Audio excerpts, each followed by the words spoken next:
اللہ تبارک و تعالی نے اسلام کو جب کامیابیاں اور کامرانیاں عطا کیں اور نبی پاک صلی اللہ تعالی علیہ وسلم کے دین کو اللہ نے غلبہ عطا کیا تو 9 ذی الحج میں حج فرض کیا گیا۔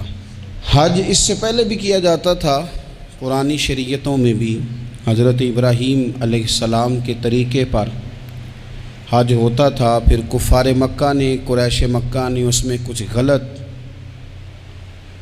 رسومات شامل کر دیں، کپڑے اتار کر معاذ اللہ کعبے کا طواف کرنا، قربانیوں کا گوشت خانہ کعبہ کی دیواروں سے ملنا، اور بھی کئی بیہودہ رسومات اس پاکیزہ اور خوبصورت عمل کا حصہ بنا دی گئیں۔ پھر 9 ذی الحج کو حج فرض ہوا۔ نبی پاک صلی اللہ تعالی علیہ وسلم نے حضرت ابو بکر صدیق کو امیر حج بنا کے رخصت فرمایا۔ دیکھیں کہاں کہاں محبوب انہیں اپنا نائب بناتے ہیں۔ اب 9 کو تو حضور نے حضرت ابو بکر صدیق کو امیر حج بنایا اور پھر اعلان فرمایا، جہاں جہاں مسلمان آبادیاں تھیں وہاں اعلان کر دیا گیا کہ آئندہ سال رسول پاک علیہ السلام خود حج کے لیے تشریف لے جائیں گے۔ اب ایک بڑی تعداد مسلمانوں کی جمع ہونے لگی۔ ذی قعدہ کے آخری ایام میں ہزاروں کی تعداد میں لوگ مدینہ شریف میں جمع ہو گئے۔ ظہر کی نماز کی ادائیگی کے بعد سیرت نگار کہتے ہیں کہ 28 ذی قعدہ تھی، نبی پاک علیہ السلام ظہر پڑھ کے حج کے لیے نکلے، اور جہاں آج ذوالحلیفہ ہے، ابیار علی جس جگہ کو کہتے ہیں، میقات مدینہ بھی کہا جاتا ہے، وہاں اللہ کے محبوب نے پہلے رات گزاری۔ وہیں پہ نبی پاک صلی اللہ تعالی علیہ وسلم نے احرام باندھا، حضور تشریف لے گئے۔ یہ حج قران تھا۔ نبی پاک صلی اللہ تعالی علیہ وآلہ وسلم کے ساتھ اس طرح لوگ امڈ کے آئے، جہاں جہاں سے لوگ تھے مسلمان وہ سارے جمع ہوئے حضور کے ساتھ اللہ کی بارگاہ میں حاضر ہونے کے لیے۔ 1,40,000 صحابہ، یہ ایک ہی دفعہ صحابہ کا اتنا بڑا مجمع جمع ہوا ہے، ایک ہی دفعہ۔ اور حضور علیہ السلام کی خواہش تھی کہ یہ سارے لوگ وہاں پہنچیں۔ محبوب کریم علیہ السلام 4 ذی الحج کو حضور علیہ السلام نے طواف کیا، صفا مروہ کیا، احرام نہیں کھولا، قربانیاں ساتھ تھیں، چونکہ یہ حج قران تھا۔ اللہ کے رسول صلی اللہ تعالی علیہ وآلہ وسلم نے پھر 8 ذی الحج کو ظہر کی نماز جا کے منا کے میدان میں ادا کی۔ 9 ذی الحج کو مسجد نمرہ کے پاس کوہ صبیر پر جب سورج کی کرنیں چمکیں، قربان جائیں کیا نظارہ ہوگا۔ لبیک لبیک کی صدا آ رہی ہے، دے کون رہے ہیں؟ مدینے والے محبوب صلی اللہ علیہ وسلم۔ حضور اس لشکر حسن کو لے کر، اس نور بھرے قافلے کو لے کے، یہ کون ہیں جو حضور کے ساتھ سارے نکلے ہیں؟ یہ کون ہیں سارے؟ یہ وہ فیروز بخت سعادت مند لوگ ہیں کہ ان میں سے جس نے ایک دفعہ بھی ایمان کی حالت میں حضور کو دیکھا اور پھر خاتمہ بالخیر بالایمان کے ساتھ دنیا سے رخصت ہوئے، یہ وہ لوگ ہیں کہ ولی اگر 60 سال بھی سارا دن روزہ رکھے، ساری رات نفل پڑھے، ہر برائی سے بچے، لیکن پھر بھی کسی صحابی کے قدموں کی خاک تک کو نہیں پہنچ سکتا۔ اور صحابی زیارت سے بنتا ہے، ولی عبادت سے بنتے ہیں۔ نبی پاک صلی اللہ تعالیٰ علیہ وسلم کے وہ سارے صحابہ کون ہیں؟ الصحابہ النجوم، یہ حضور کی چاروں جانب یہ چمک رہے ہیں، انہیں خود میرے نبی پاک نے ستارے فرمایا ہے۔ ایک سمت علی، ایک سمت عمر، صدیق ادھر، عثمان ادھر۔ ان جگمگ جگمگ تاروں میں بھلا مہتاب کا عالم کیا ہوگا؟ اور ہر کوئی فدا ہے بن دیکھے تو پھر دیدار کا عالم کیا ہوگا؟ تو نبی پاک صلی اللہ علیہ وسلم نے یہ وہ موقع تھا، 9 ذی الحج میدان عرفات، حضور صلی اللہ علیہ وسلم نے ظہر کی نماز ادا فرمائی، اور پھر کچھ توقف کے بعد حضور کے لیے اونٹنی پر کجاوا سجایا گیا۔ حضور اپنی کسوا نامی اونٹنی پر سوار ہوئے، میرے محبوب نے خطبہ دینے کا ارادہ فرمایا۔ رب کریم نے ارشاد فرمایا الیوم اکملت لکم دینکم، آج میں نے تمہارے لیے تمہارا دین مکمل کر دیا ہے، مکمل ہو گیا دین، اس کے بعد کوئی اور دین نہیں آئے گا۔ اس آیت نے بتا دیا کہ حضور آخری نبی ہیں، دین مکمل ہو گیا، اب کسی اور پیغمبر کی، رسول کی، دین کی، کتاب کی ضرورت باقی۔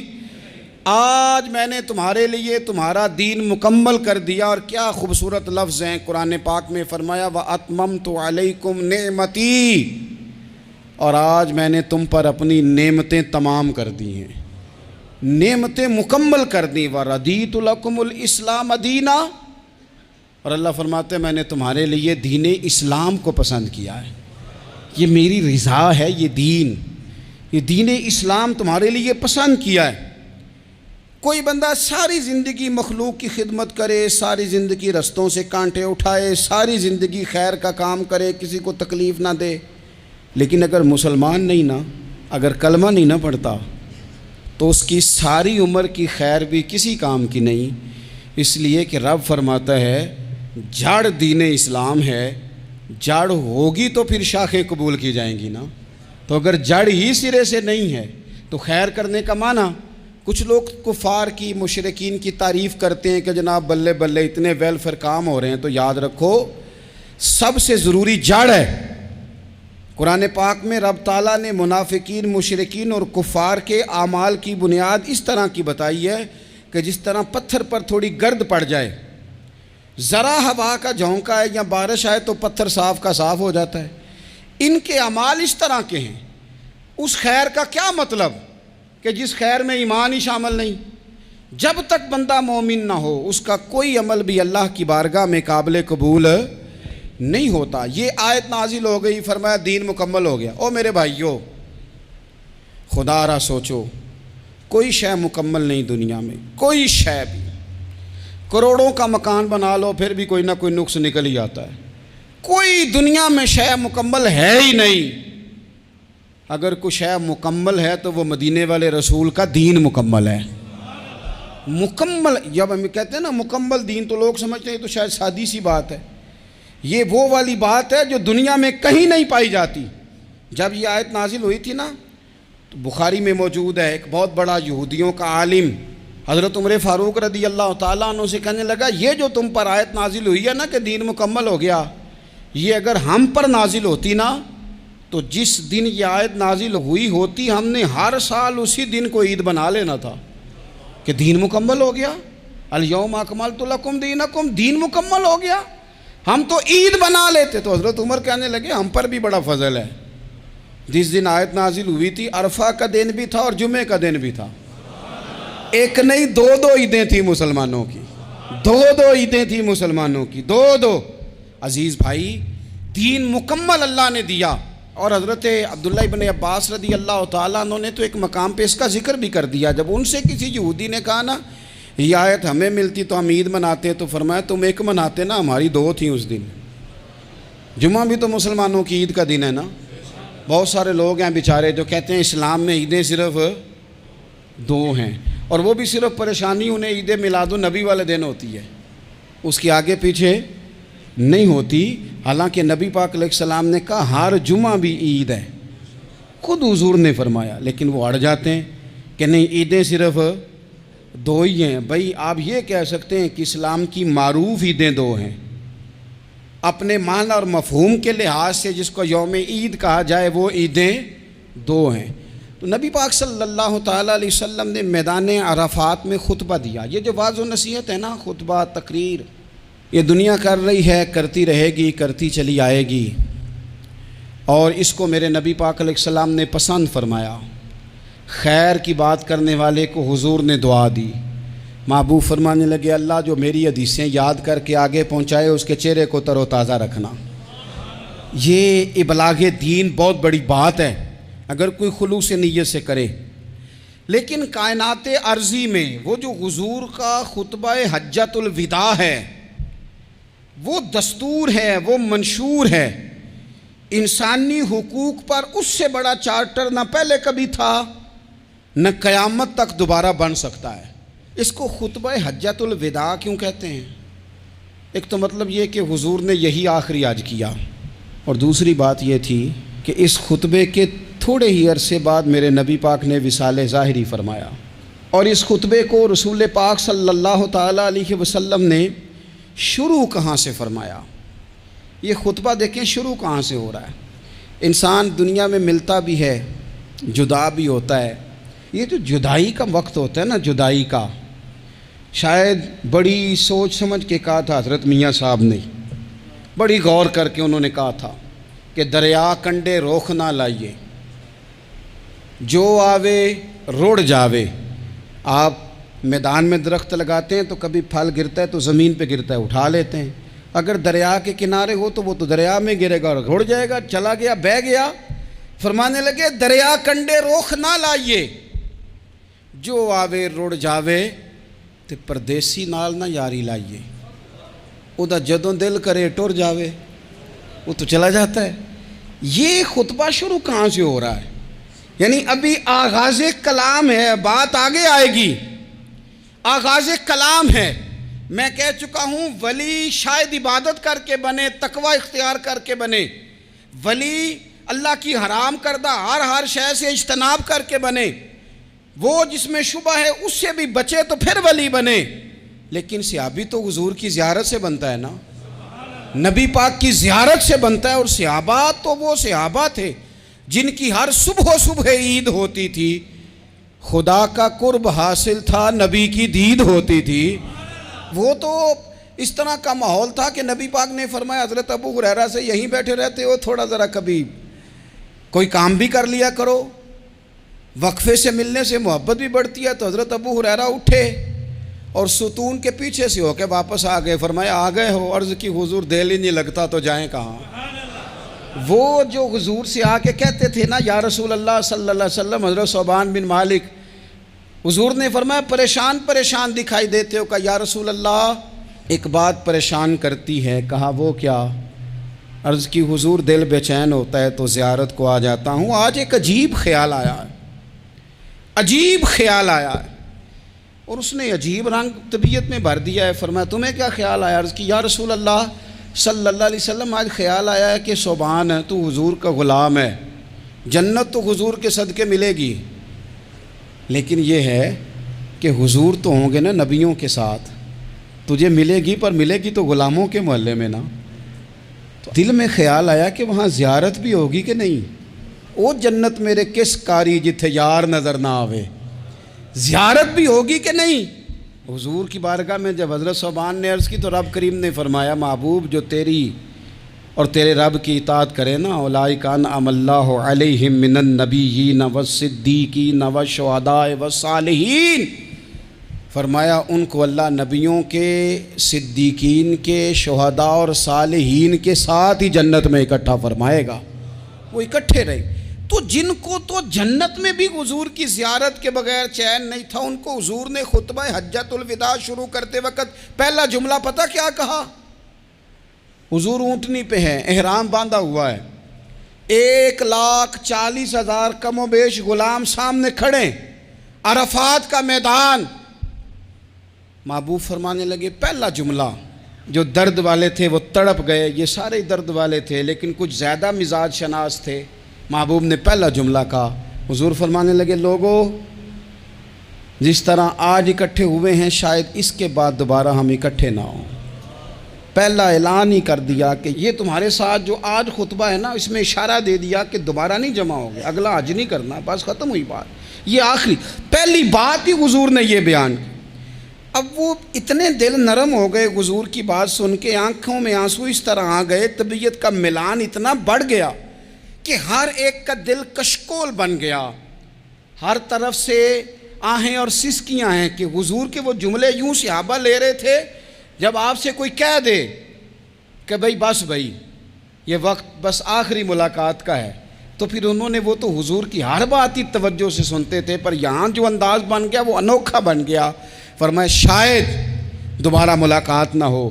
پھر میرے کریم محبوب صلی اللہ تعالیٰ علیہ وسلم نے فرمایا جس طرح تمہارے لیے یہ شہر حرمت والا ہے، مکہ حرمت والا ہے نا، ایک نیکی کرو تو مکے میں 1,00,000 کا ثواب حرم مکہ میں، ایک گناہ کرو تو وہ بھی 1,00,000 لکھا جاتا ہے، حرمت والا ہے، بڑی عزت والا ہے۔ فرمایا جس طرح یہ گھر عزت والا ہے کعبہ، جس طرح یہ شہر عزت والا ہے، فرمایا جس طرح آج کا دن حرمت والا ہے، مسلمانوں میں تمہیں بتا کے جا رہا ہوں، تمہیں سمجھا رہا ہوں، اسی طرح میں نے تم سب پر ایک دوسرے کے مال اور عزت کو حرمت والا کر دیا ہے۔ اور صحابہ کو نا حضور نے پہلے یہ سبق پورا حضور نے پوچھا، یہ بھی ذرا کمال ہے، یہ بخاری مسلم کی حدیث ہے۔ حضور نے صحابہ سے پوچھا 9 ذی الحجہ ہے، جمعے کا دن ہے، ذی الحج کا مہینہ ہے، سب کو پتہ ہے، لیکن نا آپ جمعہ پڑھنے ہیں تو میں آپ سے کہوں کہ آج کون سا دن ہے تو آپ کہیں گے جناب جمعہ ہے، عجیب آدمی ہے، جمعہ پڑھا رہے ہو۔ لیکن جو صحابہ کا انداز ہے وہ اور ہے۔ حضور نے پوچھا آج یہ کون سا مہینہ ہے؟ یہ ادب ہے، یہ مقام ہے، یہ وہ مقام ہے جہاں بہت سارے صرف عقل والے بندے جو ہوتے ہیں نا وہ بیچارے گرتے پھڑتے ہیں، کہتے ہیں جی بات آتی ہو تو بتانی چاہیے، یہ کیا بات ہوئی جی، بندہ بولے ہی نا، یہ کیا لیکن کچھ لوگ ایسے ہیں جن کا دھارا ادب کچھ اور ہوتا ہے، انہیں ڈھیروں باتیں بھی آتی ہوں تو ہر جگہ بات کرنے کی نہیں ہوتی، سب جگہ کہانیاں سنانے کی نہیں ہوتی۔ حضور نے فرمایا کون سا مہینہ ہے؟ قربان جائیں بھیا کو زبان ہو کے کہنے لگے واللہ و رسولہ عالم، اللہ جانے اللہ کا رسول جانے، سانو تے قید سجن دا گہنا ہے، او جنج رکھے ایسا اونج رہنا ہے، ہمیں کیا پتا؟ پوچھا کسی نے، لکھا ہے صوفیاء نے، کسی نے پوچھا تمہیں پتہ نہیں، کہنے لگے چپ کر، ہمیں کیا پتا کون سا مہینہ ہے؟ تو حضور نے فرمایا آج تاریخ کون سی ہے؟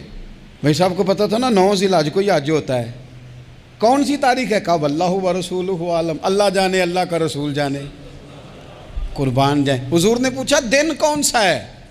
سب کو پتہ ہے جمعہ ہے، کہنے لگے واللہ و رسولہ عالم، اللہ جانے اور اللہ کا۔ وہ صحابہ بتا کیوں نہیں رہے؟ تو اہل محبت کہتے ہیں صحابہ کا جواب یہ تھا ہمیں کوئی مہینوں سے غرض ہے، ہمیں کوئی دن سے غرض ہے، ہمیں کوئی تاریخ سے غرض ہے؟ حاجیو آؤ شہنشاہ کا روضہ دیکھو، کعبہ تو دیکھ چکے، کعبے کا بھی کعبہ دیکھو، ہمیں تو محبوب سے غرض ہے۔ مہینہ تھا ذی الحج کا، اگر حضور کہہ دیتے ذی الحج نہیں ذی قعدہ ہے تو ہم نے ذی قعدہ ہی بنا لینا تھا۔ تاریخ تھی 9، اگر حضور فرما دیتے 11 ہے تو ہم نے 11 ہی بنا لینی تھی۔ دن تھا جمعے کا، اگر حضور کہتے پیر ہے تو ہمیں کیا لگے، ہمیں تو محبوب کی رضا چاہیے۔ آپ دیکھیں نا ایک صحابی کے ہاتھ ذرا لمبے تھے تو حضور نے فرمایا یا ذوالیدین، او لمبے ہاتھوں والے، ان سے کوئی پوچھتا نام کیا ہے تو کہتے میرا نام ہے 2 ہاتھوں والا۔ او بھائی میرے بھی 2 ہیں، تو کیوں 2 ہاتھوں والا؟ کہنے لگے یہ نہیں مجھے پتا، مجھے نبی پاک نے کہا 2 ہاتھوں والا، تو ٹھیک ہو گئی جو حضور نے نام رکھ دیا۔ تو حضور سید عالم نے پوچھا، پھر حضور نے حرمت یاد کرائی، فرمایا یاد رکھو یہ دن بھی بڑی عزت والا ہے، جمعے کا ہے، یہ مہینہ بھی بڑی حرمت والا ہے، ذی الحج کا ہے، یہ تاریخ بھی بڑی حرمت والی ہے، لیکن فرمایا جس طرح اس دن کی، اس شہر کی، اس مہینے کی تم نے عزت کرنی ہے، اسی طرح ایک دوسرے کے مال کا، ایک دوسرے کی عزت کا تم نے پاس کرنا۔ مسلمان بھائیوں خدا را یہ حضور کہہ رہے ہیں یار، نبی پاک نے کعبہ کے سامنے کھڑے ہو کے فرمایا بیت اللہ تیری بڑی شان ہے، تیرا بڑا مرتبہ ہے، لیکن فرمایا میرے مومن کی عزت رب کی نظر میں کعبے سے بھی زیادہ ہے۔ ہم کیسے بیٹھ کے یار، ہم کیسے جرأت کرتے ہیں کسی کی پگڑی کھولنے کی کونے میں بیٹھ کے؟ ہم اپنے گھر بیٹھ کے کسی پر تبصرہ کر گئے، کسی بندہ مومن کی عزت اچھال گئے، بالکل پتہ نہیں تھا بات کا اور ہم نے کہانی بنا دی پوری کی پوری، داستان سرائی کر گئے۔ صبح سے شام تک ہماری گپ شپ کا عنوان کیا ہے؟ کسی نہ کسی کا شکوہ، کسی نہ کسی کی شکایت، یہ ہماری گپ شپ ہے۔ خدا را حضور نے تو خطبہ حجۃ الوداع میں پہلا سبق یہ دیا تھا کہ میرے جانے کے بعد ایک دوسرے کی عزت کرنا، اور اسی خطبے میں ایک جگہ پہ فرمایا یہ نہ ہو کہ میرے جانے کے بعد تم ایک دوسرے کی گردنیں مارنے لگ جاؤ، ایک دوسرے کی عزتوں کا خیال کرنا، پاس کرنا۔ مسلمانوں، میرے عزیز بھائیوں، بزرگوں، عزتوں کا دفاع شروع کریں۔ تھوڑی دیر کے لیے اپنی زبان لوگوں کے اوپر تبصرہ کرنے سے کنٹرول میں لائیں۔ کچھ چیزیں ایسی، میں مختلف شہروں میں جاتا ہوں، جس شہر میں گئے وہاں لوگوں نے یہ کہا جناب یہاں جو مولانا ہے نا، بعض لوگ یہ باتیں بڑی چسکے لے کے سنتے ہیں، یہاں جو مولانا ہے نا وہ کچھ نہیں کرتے، آپ بڑے اچھے ہیں، یہاں جو پیر صاحب ہیں وہ بڑے گڑبڑ ہیں، آپ بڑے اچھے ہیں۔ تو میں ان سے کہتا ہوں کہ میں اس لیے اچھا ہوں کہ میں تھوڑی دیر کے لیے آیا ہوں، میں نے چلے جانا ہے۔ اور دوسری بات یہ کہ مجھے آپ جتنا مرضی اچھا کہہ لیں، میں نے رخصت ہو جانا ہے 2-3 گھنٹوں کے بعد۔ یہاں جس آدمی کا آپ شکوہ کر رہے ہیں نا، آپ اس کو جنازے کے لیے خبر کریں نہ کریں، اسے پتہ چل گیا نا محلے میں جنازہ ہو گیا، تو اسے کوئی کام بھی ہوا تو اس نے کہنا یار نہیں محلے میں فوتگی ہوگی، میں نے جنازہ پڑھانا ہے، اس نے جانا نہیں۔ تو کمزوریاں تو سب جگہ ہوتی ہیں، لیکن ان کمزوریوں کی وجہ سے آپس میں بغض پیدا کر لیا جائے گا۔ اور پھر کمال بات ہے نا کہ اپنی ساری کمزوریوں سمیت اپنے آپ سے پیار ہے، اپنے آپ سے محبت ہے، اور دوسرے کی ایک کا پتہ چل جائے تو ہمیں گھن آنے لگ جاتی۔ تو حضور نے خطبہ حجت الوداع کے موقع پر یہ بات ارشاد فرمائی۔ دوسرا حضور نے فرمایا لوگوں یاد رکھنا، یہ خطبہ حجت الوداع میں نبی پاک نے فرمایا، یہ حضور خطبہ دے رہے ہیں، اور اس وقت دے رہے ہیں جب حضور صحابہ کو بتا چکے ہیں کہ یہ آخری ملاقات ہے۔ جو دور دراز سے آئے ہیں ان کو بتایا ہے کہ یہ میری تمہاری جو مجلس ہے، جو محفل ہے، جو تم سے بات ہو رہی ہے، یہ آخری ہے۔ محبوب فرمانے لگے لوگوں یاد رکھنا قیامت قائم ہوگی۔ ان جملوں کا حسن ملاحظہ کر لیں۔ فرمایا قیامت قائم ہوگی، تم اپنے رب سے ملاقات کرو گے، اور فرمایا تمہارا رب تم سے تمہارے اعمال کے بارے میں پوچھے گا۔ یہ خطبہ حجت الوداع میں کریم نے فرمایا۔ صبح تم اٹھے، کیا عمل کیا، اللہ پوچھے گا۔ کسی سے ملاقات ہوئی، طرز کیا تھی، سوچ کیا تھی، اللہ پوچھے گا۔ لین دین میں کیا معاملات تھے، تمہارے اعمال کے، اللہ سے ملاقات ہوگی، وہ کھڑا کر کے پوچھے گا۔ اور حدیث میں کئی جگہ پہ حضور نے فرمایا وہ تم سے سوال کرے گا، تمہیں جواب دینا ہے۔ میرے عزیز بھائیوں، تیار رہنا چاہیے، تیار۔